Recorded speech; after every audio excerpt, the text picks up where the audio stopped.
Assalamualaikum warahmatullahi wabarakatuh. Waalaikumsalam. Alhamdulillah wa bihi nasta'in. Wassalatu wassalamu ala Rasulillah wa ala alihi wa ashabihi wa man ihsani ila yaumil din. Rabbi shrah li sadri wa yassir li amri wahlul 'uqdatam min lisani yafqahu qawli. Qala Allah Ta'ala a'udzu billahi minasyaitonir rajim. Yarfa'illahu alladhina amanu minkum walladhina utul 'ilma darajat. Wallahu bima ta'maluna basir. Kita masuk sesungguhnya Allah Ta'ala meninggikan, yakni memuliakan orang-orang yang beriman di kalangan kamu dan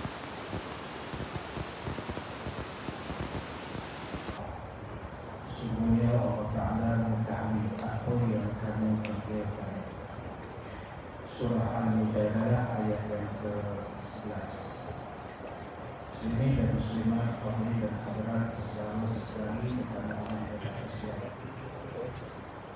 Alhamdulillah, sama-sama kita panjatkan puji dan syukur kepada Allah Subhanahu wa Ta'ala kerana izinnya kita sama-sama berada di malam ini, berada di rumah Allah ini bersama-sama mendirikan salat fardhu maghrib secara berjamaah, dan di antara maghrib dan isya ini bersama-sama kita teruskan dengan siri-siri kuliah maghrib kita. Kita bersyukur kepada Allah Ta'ala sekali lagi. Allah Ta'ala panjangkan umur kita dan izinkan kita terus menempang nikmat dia dan gunakan ni'matnya. Dan Allah Ta'ala beri peluang kepada kita semua untuk sama-sama kita terus mengisi perjalanan kita di atas muka bumi.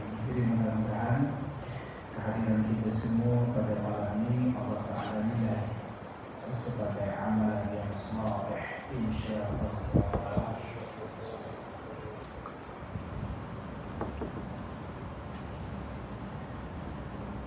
Jadi insya-Allah pada malam ini seperti biasa saya menggunakan kitab Hadis Qudsi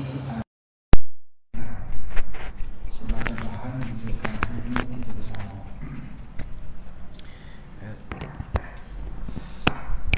Baik, hadis yang diriwayatkan daripada Anas bin Malik radhiyallahu an. Nabi sallallahu alaihi wasallam telah bersabda, Allah Subhanahu wa taala berfirman, a'adtu li ibadi as-salihin ma la 'ainun ra'at wa la uzunun sami'at wa la khatra ala qalbil basharin, atau kama qala.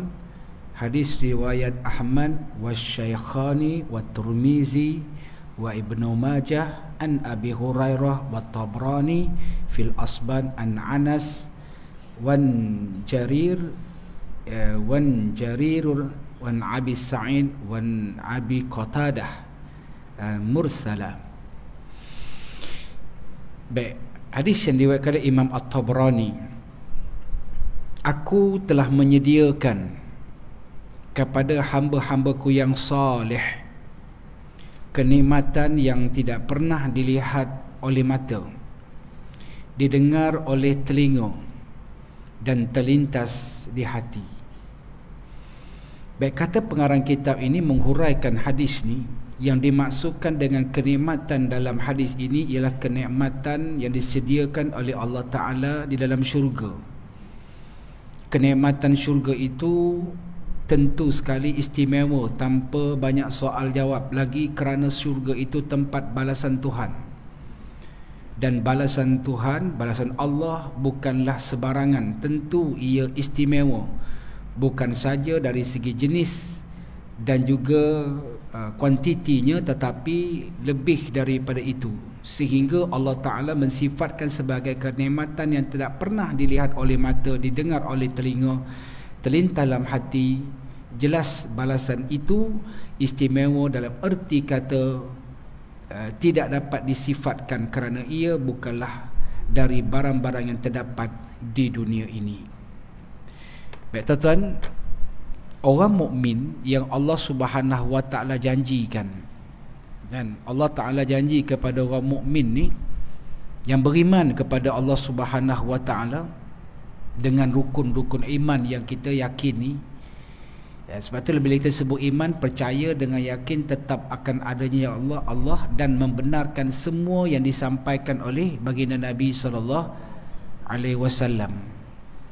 Makna dia, antara perkara yang perlu kita imani iaitulah percaya kepada perkara yang ghaib, percaya kepada benda yang tak nampak tapi benda tu ada. Antaranya syurga, neraka, pahala, dosa. Itu benda yang gaib. Termasuk juga ilmu. Ilmu ni benda yang gaib. Saya tak nampak ilmu tuan-tuan yang ada di depan saya ni. Dan tuan-tuan pun tak nampak ilmu yang ada dalam kepala saya ni. Benda gaib. Dan Allah Subhanahu wa taala, sifat Allah Ta'ala tu yang berilmu. Allah nampak ilmu dia. Allah Ta'ala ni nampak ilmu yang Allah Ta'ala miliki ni, semua Allah nampak. Allah Ta'ala berkata-kata, Allah nampak perkataan dia. Semua perkataan yang Allah Ta'ala sebut tu, Allah nampak perkataan dia. Kita manusia ni tak nampak perkataan. Tuan-tuan dengar ceramah saya ni, tuan-tuan nampak tak perkataan saya keluar? T-U-A-N huruf 2, tuan-tuan, N-A-M-P-A-K, T-A-K, P-E-R-K-A. Nampak tak perkataan saya keluar ni? Tak nampak kan? Bermakna benda tu gaib. Benda tu tak nampak. Dan begitulah juga Allah Ta'ala sediakan dengan balasan syurga ni orang yang benar-benar iman dia. Sebab itulah kita tengok bila sebut iman ni, satu ya Allah Ta'ala sebut dalam ayat saya baca dalam muqaddimah tadi, ya fa'ilahil ladina amanu minkum walladina utul ilma darajat. Sesungguhnya Allah Ta'ala meninggikan, yakni memuliakan orang-orang yang beriman di kalangan kamu dan orang-orang yang memiliki ilmu. Allah Ta'ala sebut orang-orang yang beriman di kalangan kamu. Tuan-tuan, di kalangan kamu ni siapa dia? Mungkin bangsa tu bangsa Melayu, mungkin bangsa Arab, mungkin bahasa Jepun, mungkin bahasa India, mungkin orang tu kulit hitam, mungkin orang tu kulit putih, mungkin orang tu lelaki, mungkin orang tu perempuan, mungkin orang tu miskin. Makna dia bila kita sebut iman, satu konsep yang Allah Ta'ala bagi terbuka kepada siapa nak dia boleh capai. Cuma kita ni alhamdulillah lahir-lahir dah beriman. Dan lahir-lahir ada orang bang kat kita, sahabat-sahabat kita yang awalnya dia bukan Islam, sekarang ni alhamdulillah beragama Islam. Saya sebulan sekali ceramah di Masjid Bukit Mahkota, Bangi kan, Bukit Mahkota, sebulan sekali. Siapa Tuan Nazir dia? Ustaz Farid Rawi. Ustaz Farid Rawi dan Allahu Akbar, masuk Islam cukup umur 18 dia masuk Islam. Dia duduk di Sungai Cuh, dekat dengan rumah saya lah, di Rawang. Dan saya tiap kali berjumpa cerita macam mana pengalaman. Allahu Akbar, dia kata mujurlah Allah Ta'ala, kenalkan anak. Saya kenal Islam ni hasil daripada saya belajar. Itu dia iman ilmu. Kalau saya kenal Islam daripada orang Islam, saya mungkin tidak akan masuk Islam. Tambahlah kalau pergi ke negara Arab, dan seorang pensyarah daripada universiti di Amerika, nama dia Maryam bin Jaulah. Dia tulis buku, nama buku dia Road to Mecca. Dia pergi ke Mekah, kemudian dia bersyukur pada Allah Ta'ala sebab apa? Dia kenal Islam hasil daripada ilmu yang dia belajar dan hidayah yang Allah Ta'ala bagi. Dan kalau aku masuk Islam, aku tengok orang Islam, aku tidak akan masuk Islam. Sebab Islam ni cantik, lisanul hal ahsah min lisanil maqal. laku perbuatan tu lebih mudah dipahami daripada perkataan. Sebab tu Nabi SAW bila menyampaikan Islam di Mekah, jadi Nabi tak nampak tunjukkan bagaimana kecantikan Islam tu. Tapi bila sampai di Madinah, Nabi tunjukkan bagaimana kecantikan Islam, pengamalan Islam tu nampak satu persatu. Kan? Itu perkataan yang Nabi SAW buat. Jadi sebab itulah katakan bagaimana bila kita sebut orang Islam mukmin, yang kita ni alhamdulillah kita beriman kepada Allah Subhanahu Wa Taala, dan mudah-mudahan Allah Taala terus kekalkan iman kita, dan sehinggalah kita bertemu dengan Allah Subhanahu Wa Taala. Dan iman inilah yang menentukan sama ada berjaya atau gagalnya kita dalam dunia hari ini, yang menjadi medan ujian kepada kita. Sebab itu saya katakan ada iman yang kita panggil iman nikmat. Ada orang dapat nikmat iman, tetapi iman dia tu dia bukan tak jadi nikmat, dia jadi istidraj pula. Dan iman nikmat ni macam mana? Bila dia beriman, sudah tentu dia beramal. Bila dia beramal tu dengan amalan yang soleh. Mungkin ada orang yang dia rasa nikmat apabila dia baca Quran. Ada orang nikmat dengan sembahyang malam. Ada orang nikmat dengan puasa Sunan Isnin Khamis. Allahu Akbar. Saya boleh sebut puasa Sunan Isnin Khamis ni memang saya tak boleh lupa sahabat saya. Saya kenal dia pada tahun 95, kenal dia. Nama dia almarhum Dr. Syihabuddin Muhaimin. Dah meninggal kan? Ada mengajar sini tak? Dulu ada mengajar kan? Lepas tu kena gam pula. Dan dekat tempat saya tu saya bawa dia banyak. Bila saya pergi Mekah saya ganti tempat-tempat banyak. Dia ganti tempat, dia jadi kekal mengajar. Umur sama dengan saya. Dan 2 tahun lepas meninggal dunia. Dr. Syihabuddin Muhaimin duduk di seksyen 7. Satu hari saya lapan dekat surau At-Taqwa tu. Dan satu hari lepas saya ceramah, saya ceramah dekat sini lah, kuliah muslimat. Malam tu saya ceramah di Kampung Jawa. Sebelum pergi ceramah Kampung Jawa maghrib tu, saya pergilah, Syekh jom pergi minum Ustaz. Saja sembang-sembang lepas asar. Lepas asar tu pergi sembang dekat satu restoran mamak tu. Kita dah order apa semua. Dengan dia pun saya pun dah order dah. Lepas tu anda dah order siap-siap dah. Kita makan apa semua. Ataupun kita makan lah kata. Saya kata Syekh, Cingkat tu Allahu Akbar, lupa hari ni rupanya Khamis itu. Allahu Akbar. Order dah. Kan? Roti nan tanduri. Dah order dah. Dengan teh tarik. Last sekali dengan roti tarik, teh nan tanduri, saya balun semua. Dia puasa.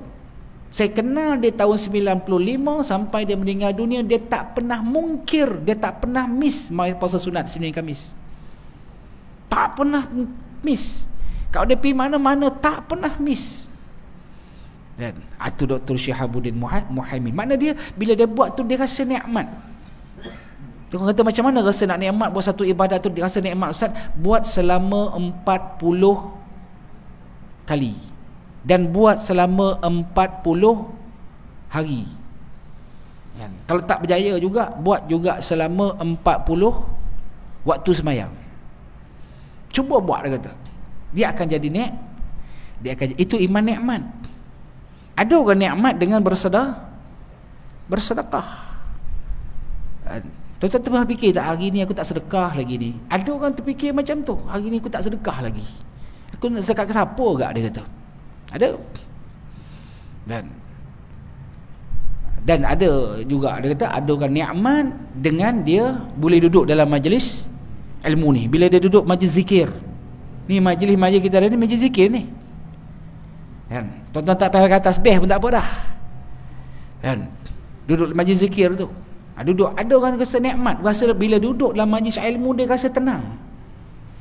Ada orang jiwa ni payah nak jiwa tenang ni, tapi duduk dengan majlis ilmu, bila dengar tentang dengar tentang ayat-ayat Allah, dengar tentang hadis-hadis Nabi, dia rasa nikmat, masa dia rasa tenang. Kadang-kadang terlampau sampai terlena-lena pun ada juga kan, terlampau tenang sangat. Dan mana ada boleh sambil duduk tuan tak selesa nak ceritakan nikmat itu nikmat. Tetapi di sana ada satu iman yang dipanggil iman istidraj. Dan iman istidraj ni makna dia Allah bagi iman, tapi dalam masa sama Allah nak lingkupkan dia. Allah nak binasakan dia. Banyak tuan-tuan. Dan di zaman Bani Israel ada seorang ulama nama dia Barsasis ataupun Barsisos. Di zaman Nabi SAW ada seorang nama dia siapa nama dia Sa'labah.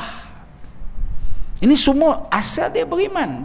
Susah minta Nabi supaya doakan.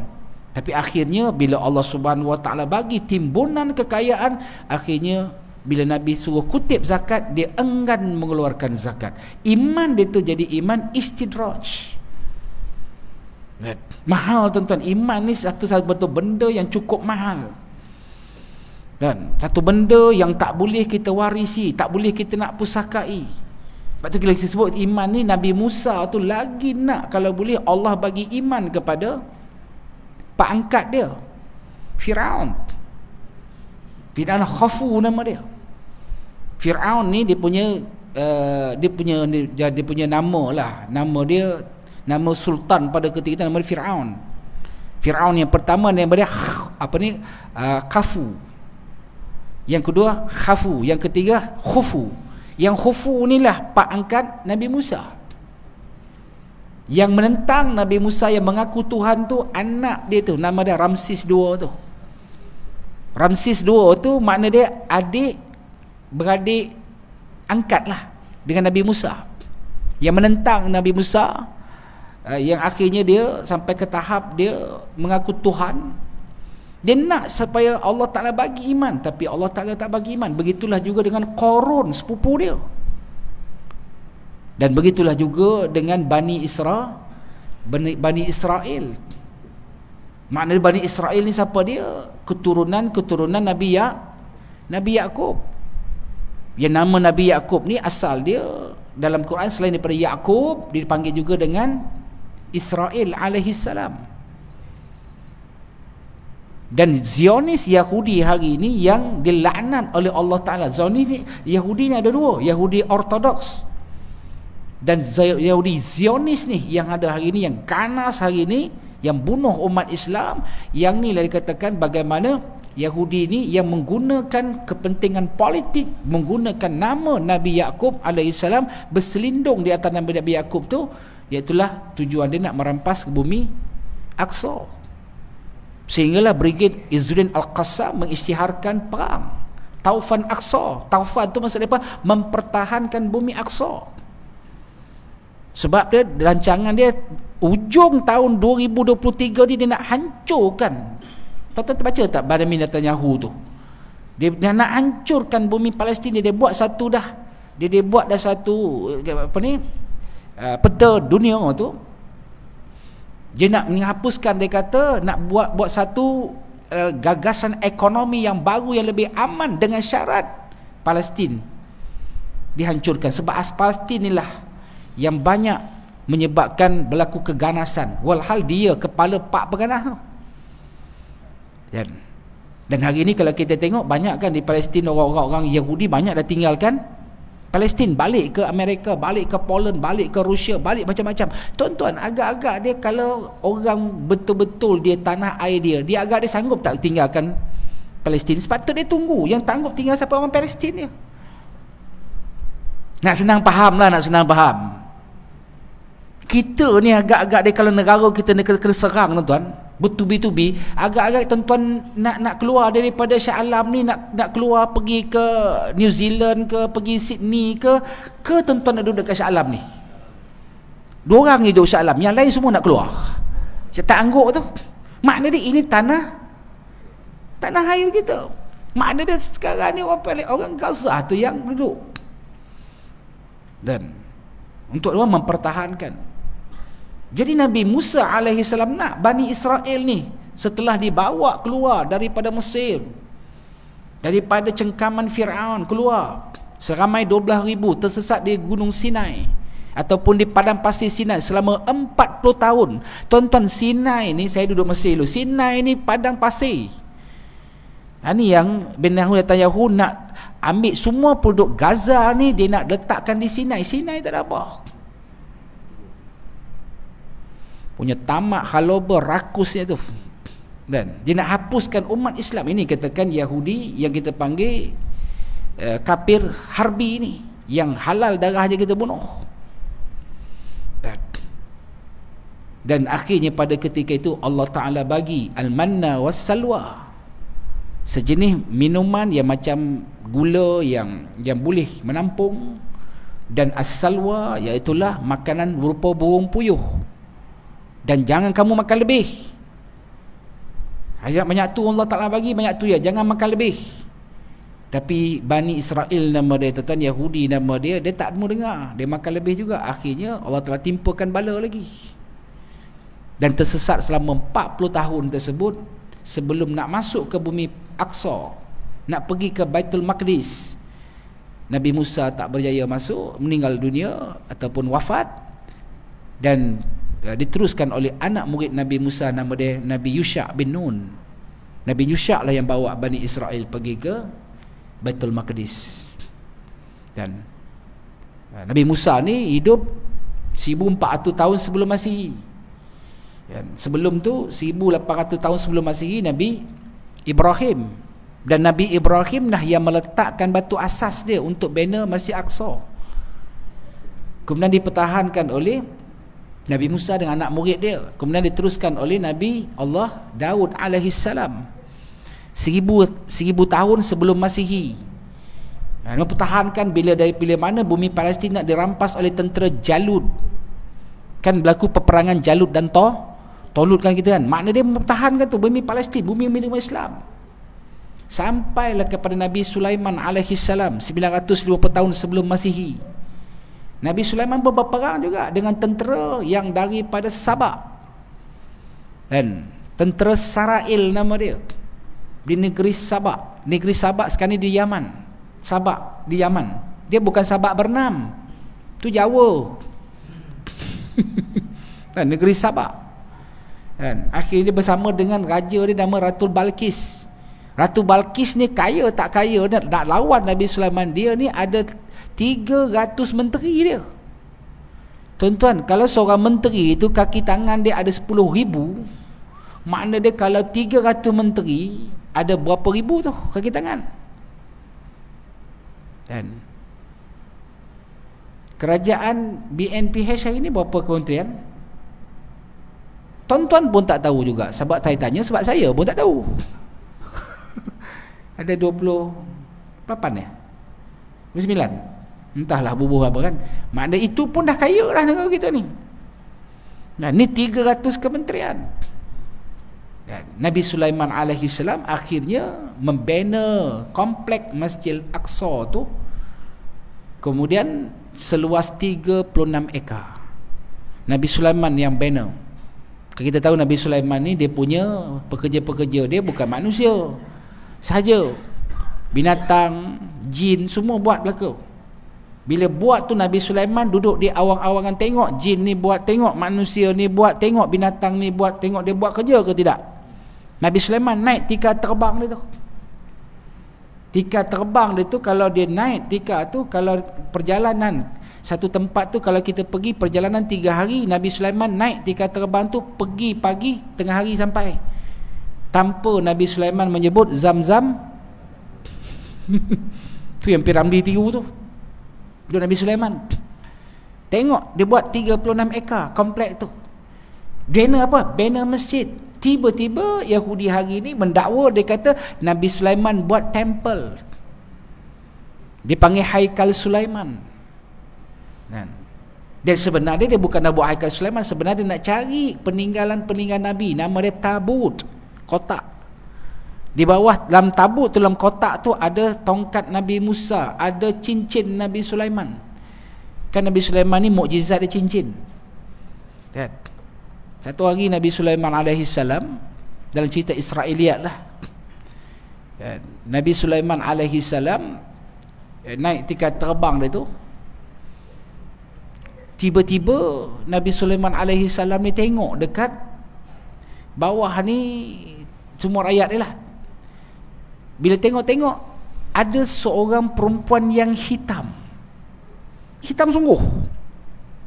Nabi Sulaiman terlintas di hati dia, siapalah nak kahwin dengan perempuan hitam ni. Terlintas, turun tika terbang, takdir Allah Ta'ala cincin dia ni hilang dalam laut. Bila cincin hilang daripada Raja Sulaiman, turun tahta, terdampar di tepi laut. Kemudian Nabi Sulaiman AS jadi orang susah, orang miskin di tepi laut. Dalam riwayat menyebut di Utopia dan di Habsyah.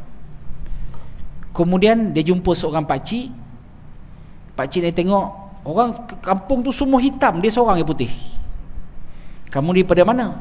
Aku daripada sekian. Tak tahulah macam mana boleh sampai ke sini. Kerja apa? Tak ada kerja. Boleh tak saya nak kerja dengan pakcik? Pakcik ni kerja nelayan. Boleh, dia kata, boleh kerja aku bagi upah 1 hari gaji kamu seekor ikan. Tuan-tuan, seekor ikan RM1. Siakap 3 rasa RM1. Itu melampau saya. Seekor ikan. Hari pertama kerja ni banyak ikan dapat. Okey, hari kedua aku naik gaji kamu. Hari kedua, tak payah tunggu 3 bulan. Hari kedua ya. 1 hari 2 ekor ikan. Hari kedua lagi banyak dapat. Naik lagi hari ketiga 3 ekor ikan. Siakap 3 rasa, sweet sour dengan siakap bakar lah kot. Tapi yang tu tak dalam kitab, tuan-tuan yang cari, yang tu saya tambah ya. Sampai hari keempat lagi banyak. Dia kata, oh aku tak sanggup nak bayar gaji dah kamu dah. Untuk nak bayar gaji kamu, dia kata, macam inilah, kau kawinlah dengan anak perempuan aku. Nikahlah Nabi Sulaiman dengan anak perempuan nelayan ni. Tengok anak perempuan yang nikah siapa dia? Yang tadi kata siapalah nak kahwin yang hitam tu. Akhirnya Nabi Sulaiman kahwin dengan yang hitam tu. Sebab tu tuan-tuan jangan duk peli orang, tidak jadi bini kita entar. Jadi akhirnya pendek cerita, Nabi Sulaiman AS pergi ke laut dan bawa seekor ikan besar balik. Bila bawa ikan besar balik, isteri dia potong ikan ni, kemudian dia siang ikan ni, tengok jumpa balik cincin. Bila jumpa cincin, sarung balik cincin, Nabi Sulaiman naik tahta balik jadi raja. Ini Nabi Sulaiman. Itu bukannya ilmu sihir dah, itu nama dia mukjizat yang Allah Taala bagi. Bila naik tahta, akhirnya Nabi Sulaiman AS bawa isteri dia dengan pak mentua dia buat balik ke negeri dia di mana? Di Palestin. Tengok dia punya istana dia. Pak mentua kata, ya Allah, kayanya menantu aku ni. Kaya sungguh tuan. Itu Nabi Sulaiman. Sebab tu dah sampai hari ni tuan, kalau kita tengokkan Yahudi ni, dia ada korek, dia nak cari tabut tu, dia korek dekat mana? Dekat Habsyah tu. Ada dia korek dekat Utopia. Sebab dia mengatakan bagaimana anak Nabi Sulaiman AS, keturunan Nabi Sulaiman ni ada di Utopia, yang kahwin dengan perempuan hitam tadi. Dan dia cari tabut tu. Itu dia nak korek, nak musnahkan Masjid Aqsa tu. Itu ya Yahudi. Itu Nabi Sulaiman. Jadi akhirnya Nabi Sulaiman AS ni Allah Subhanahu Wa Taala bagi kepada dia dengan nikmat tersebut. Dan akhirnya bawa pak mentua dia, bawa mak mentua dia, bawa isteri dia. Dan pada ketika itulah berlakulah bagaimana Nabi Sulaiman AS arahkan pula Ratu Balqis beriman dengan dia. Dan Balqis pada ketika itu arahkan supaya siapkan tentera kita serang kerajaan Sulaiman. Kata kementerian dia, pertahanan dia, kita tak boleh serang. Macam mana nak serang Sulaiman ni? Dia punya bala tentera dia bukan manusia. Jin pun bala tentera dia. Kita tak nampak, kita tembak pun tak jadi apa. Ini yang Israel, Yahudi Zionis baru ni kan, dia nak masuk Gaza, dia sampai dekat Echelon. Dan saya boleh cerita Echelon tu, saya dapat gambar sebab saya alhamdulillah 4 kali dah pergi Palestin. Dapat gambaran Echelon, Ashkut, Nazaret, West Bank, tebing barat, tebing semua, alhamdulillah dapat gambaran lah. Dan bila nak masuk ke Gaza, dia tembak, dia kata macam ada orang pakai jubah putih. Bila tembak, dia kata tak jadi apa. Siapa orang ni tak? Wallahu alam, mungkin para malaikat turun. Dan kami tak tahu, dia kata kami dah masuk dah dari Gaza tu, tiba-tiba sekelompok yang orang berjubah putih kejar kami daripada belakang. Kami dah masuk dah. Dia masuk daripada belakang ni, kami belangkang kabut lari dah. Nah, itu mukjizat. Itu katakan bagaimana karamah yang Allah Taala bagi bantuan pertolongan, kita tak tahu, wallahu alam. Itu yang didakwa oleh Yahudi. Dan jadi baik bagi cerita Nabi Sulaiman tadi. Jadi hari Balqis dia kata tak ada cara lain, kita kena beriman dengan Sulaiman. Akhirnya dibawalah 10,000 bala tentera dia, setiap orang tu heret dan seret jongkong emas. Makna dia bawa dengan dia punya kenderaan dia, seorang satu 10,000 kenderaan bawa jongkong emas. Kalau satu kenderaan tu kita kata unta lah, seekor unta ni boleh bawa berapa kilo jongkong emas? Tuan-tuan kalau dibagi jongkong emas berapa kilo tuan-tuan boleh bawa agak dia? 50 kilo boleh bawa? Dia pun tak larat. Saya bawa 50 kilo, tuan-tuan tak nak, saya bawa 50 kilo jongkong emas. Kan? Ambil lah kita kata 20 kilo seorang sudahlah. Kalau 10,000 orang berapa? Nak bagi kepada Nabi Sulaiman, konon nak bagi hadiah Nabi Sulaiman jongkong emas. Bila sampai dekat pintu istana Nabi Sulaiman, tengok daripada pintu istana nak pergi ke istana Nabi Sulaiman, batu jalan Nabi Sulaiman diperbuat daripada jongkong emas. Balqis nak bagi dekat Nabi Sulaiman jongkong emas. Nabi Sulaiman ni jongkong emas standard. Nabi Sulaiman ni buat batu jalan dia. Tuan-tuan, kaya tak kayanya Allah Ta'ala bagi kepada Nabi Sulaiman. Tetapi Nabi Sulaiman beriman.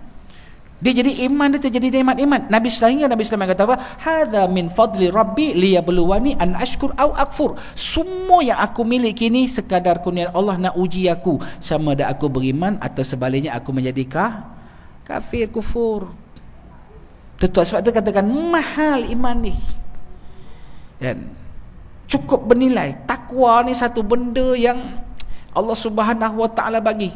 Mungkin takwa ni Allah bagi kepada tukang kebun.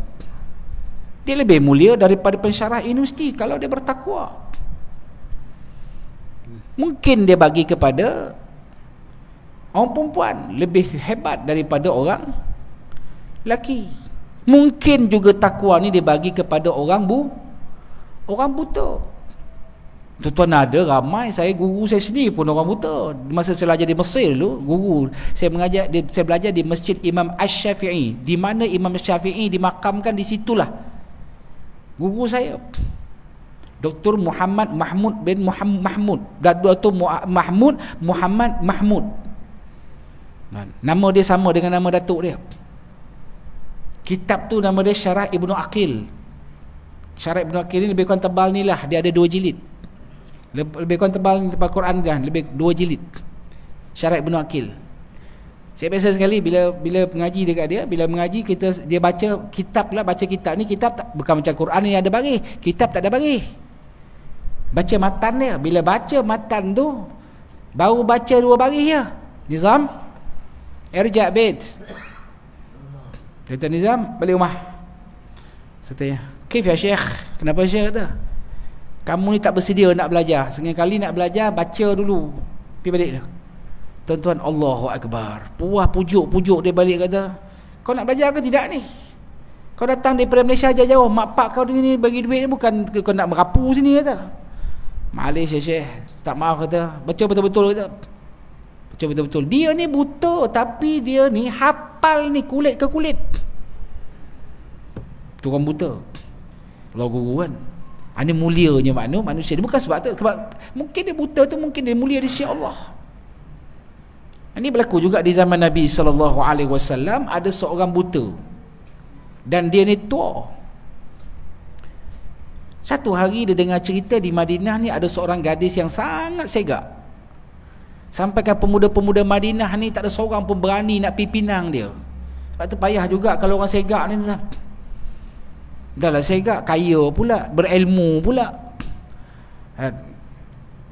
Jadi sehingga kan orang buta yang tua ni, dia pergi ke rumah anak gadis ni, jumpa pak dia, tanya kepada pak dia, ni nak cerita iman takwa ni.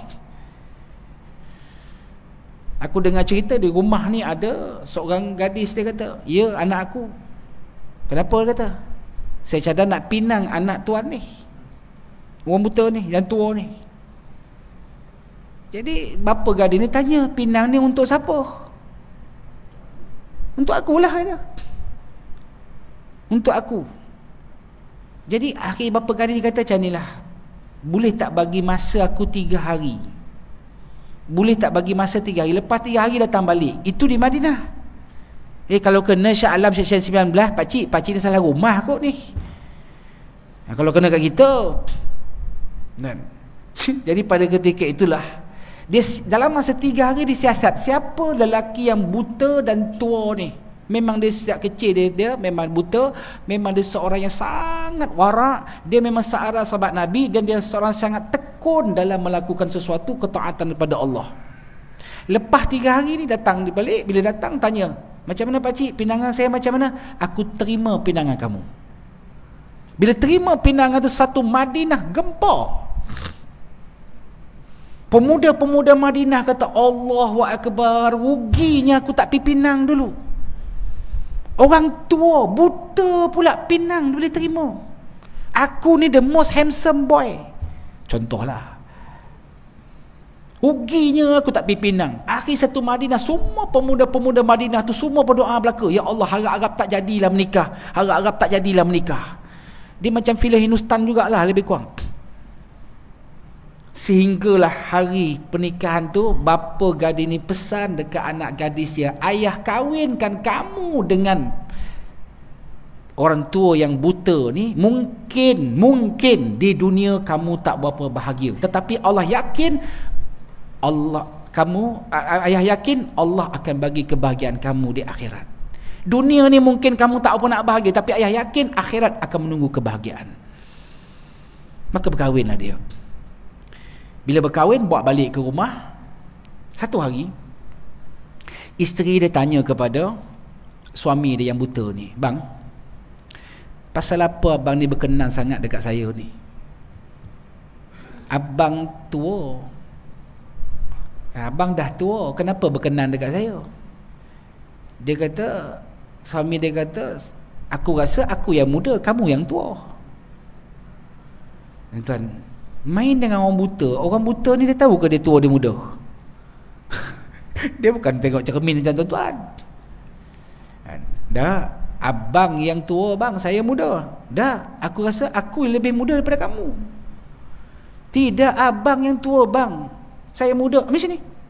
Dia panggil isteri dia. Hulurkan kepala kamu. Dia hulurkan kepala. Suami dia pegang kepala isteri dia, pegang, pop, cabut. Sehelai uban. Ni apa ni?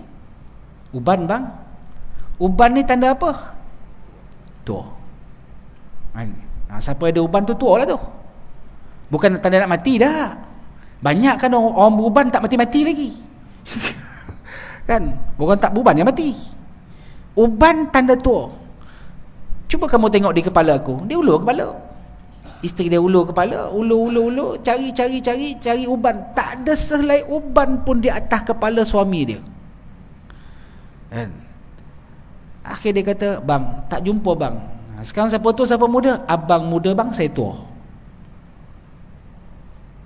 Satu hari, isteri dia tanya, bang, semua isteri kawan-kawan abang yang ada di sekeliling rumah kita ni semua ada gelang emas, loket emas, gantai emas, cincin emas. Saya kalau boleh naklah juga abang. Kalau abang tak boleh beli solid gold plated pun okey lah juga. Kalau tak boleh beli cash, bayar installment zero interest pun boleh. Contoh macam tu lah. Orang perempuan ni cantik di mata dia, emas permata. Dan macam tuan-tuan saya cadangan, bila birthday isteri tuan-tuan tahun ni, tuan-tuan beli gelang emas, boleh? Seorang insya-Allah, yang lain semua tak ada harapan gak. Kan? Kalau bagi tu memang melompat dia tuan-tuan. Tuan perempuan cantik di mata dia, emas permata. Saya kalau boleh naklah juga emas bang. Nak emas? Okey jom. Suami dia ambil timba yang ada tali siap dah, dia pegang tangan isteri dia, bawa keluar. Ingat kau nak pergi beli kedai emas.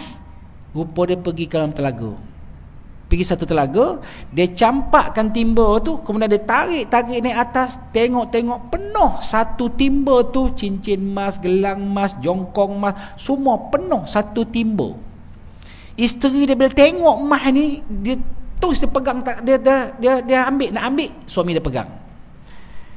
Dia kata, ayah, adik, aku boleh bagi satu timba ni emas kepada kamu, tapi dengan syarat satu ya.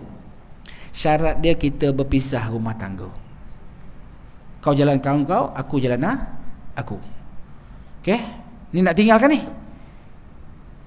Tapi bila iman yang ada kepada isteri dia ni, dia ingat lagi pesan ayah dia. Mungkin di dunia kamu tak apa nak bahagia, tapi ayah yakin kamu akan menunggu kebahagiaan di negeri akhirat. Bang, saya tak sanggup berpisah dengan abang. Maka dia ambil lah emas tu, dicampak semula ke dalam timba tu.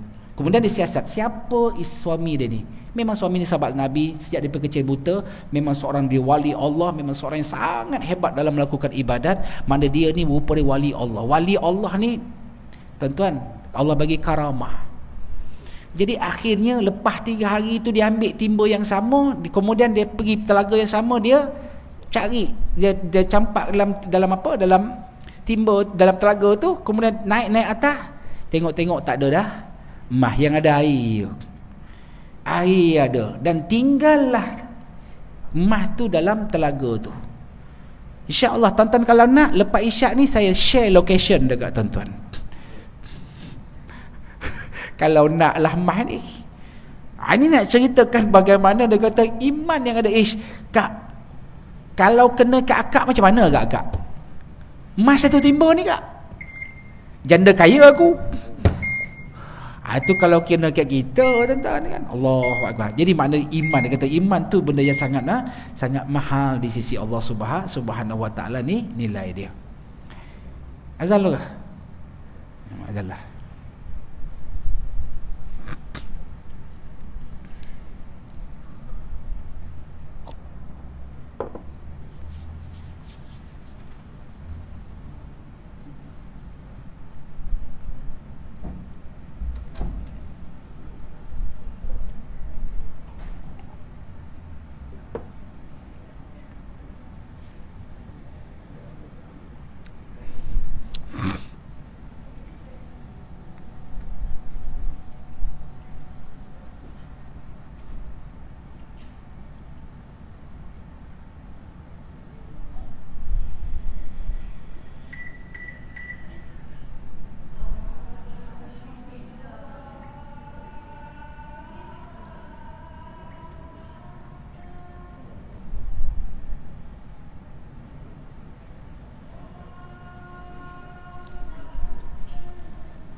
Subhanaka la ilma lana illa ma 'allamtana innaka antal alimul hakim.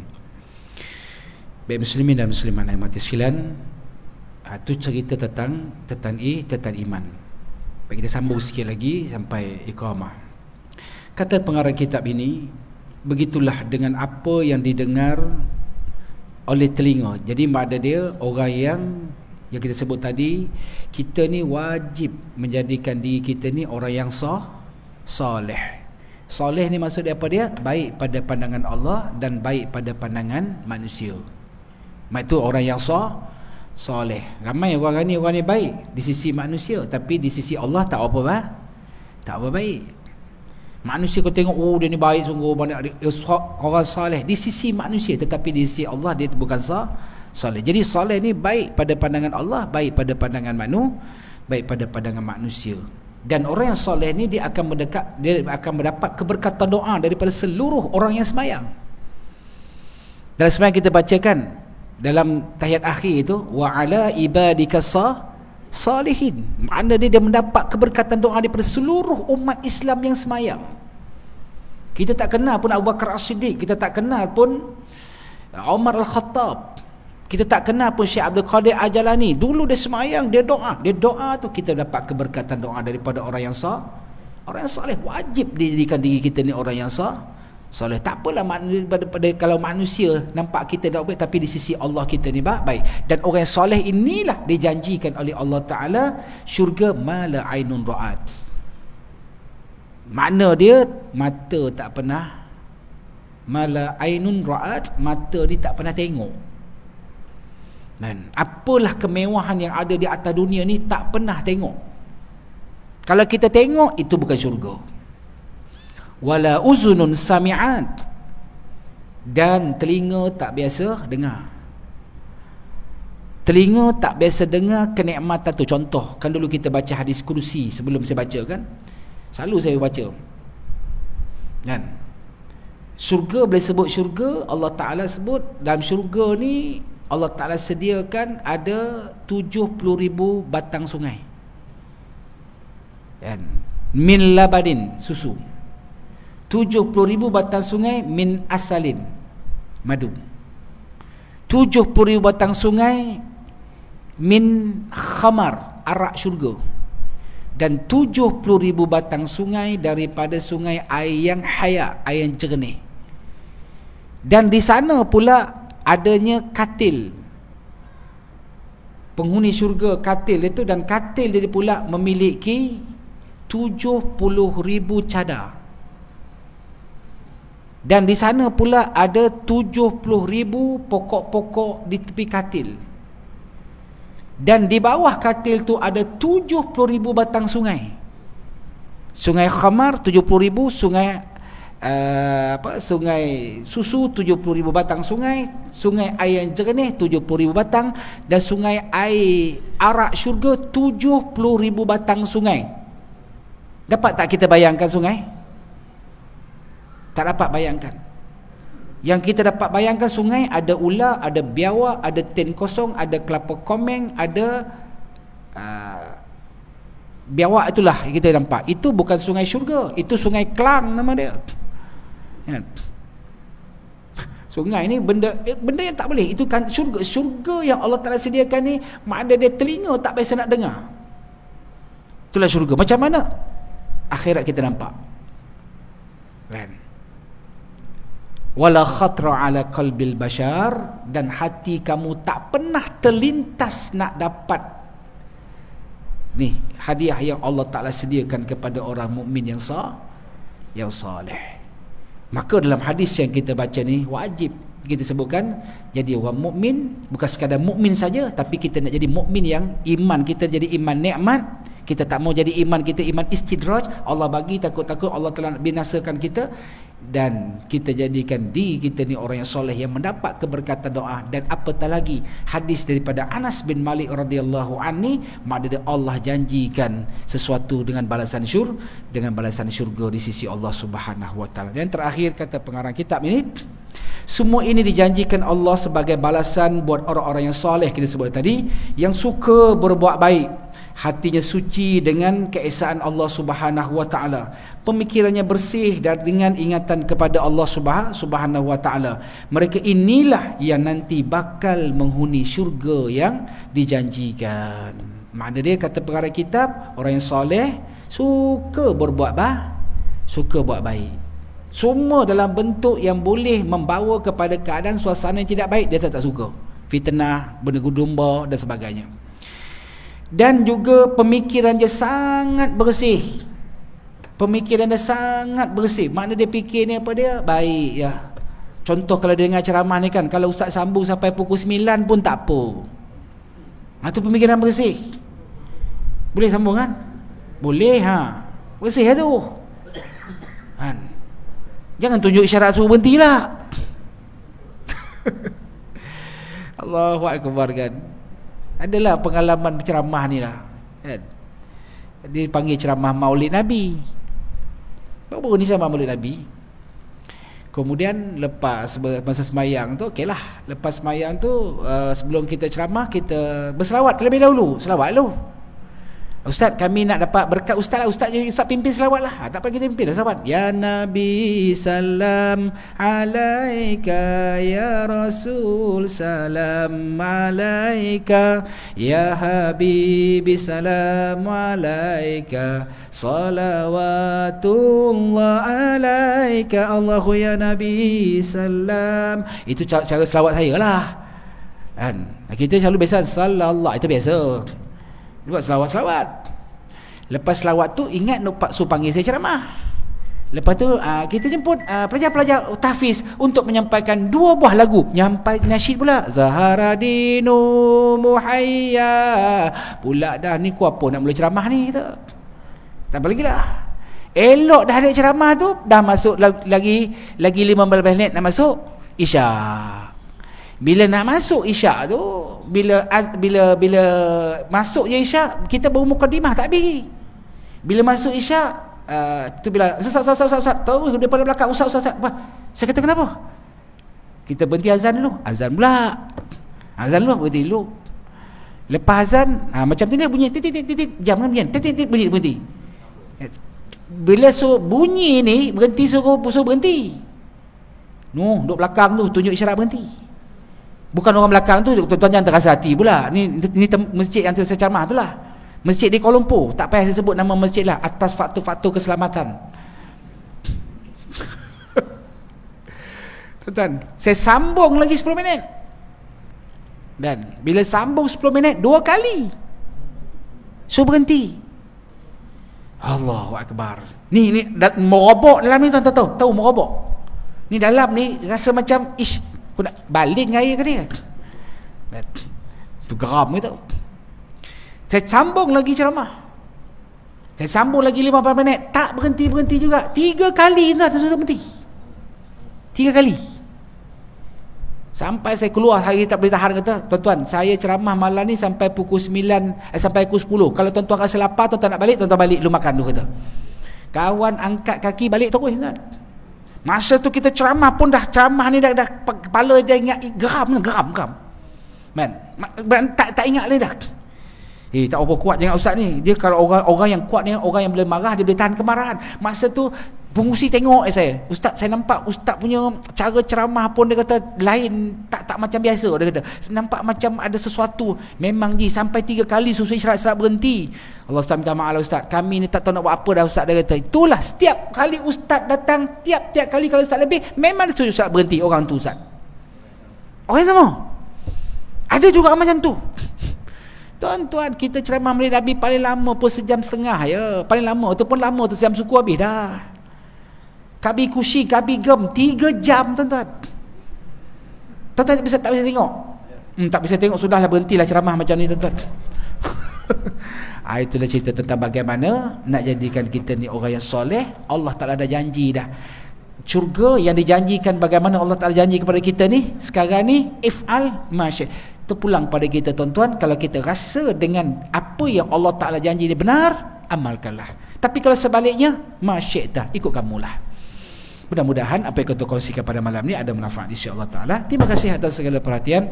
Mohon maaf atas segala kekurangan. Usikum ونفسي بتقوى الله كل قولي هذا استغفر الله العظيم لي ولكم أعوذ بالله من الشيطان الرجيم بسم الله الرحمن الرحيم الحمد لله رب العالمين والعاقبة للمتقين ولا عدوان إلا على الظالمين رضينا بالله ربا وبالإسلام دين نبي محمد نبي ورسولا اللهم فقهنا في الدين وعلمنا التأويل دين صراطك المستقيم اللهم أرنا الحق حقا وارزقنا اتباعه وأرنا الباطل باطلا وارزقنا اجتنابه اللهم جمعنا هذا جمع المرحومة وتفرقنا من بعد تفرق معصومة صلى الله على سيدنا محمد خاتم النبي الكريم وعلى آله وصحبه وبارك وسلم والحمد لله رب العالمين السلام عليكم ورحمة الله wabarakatuh.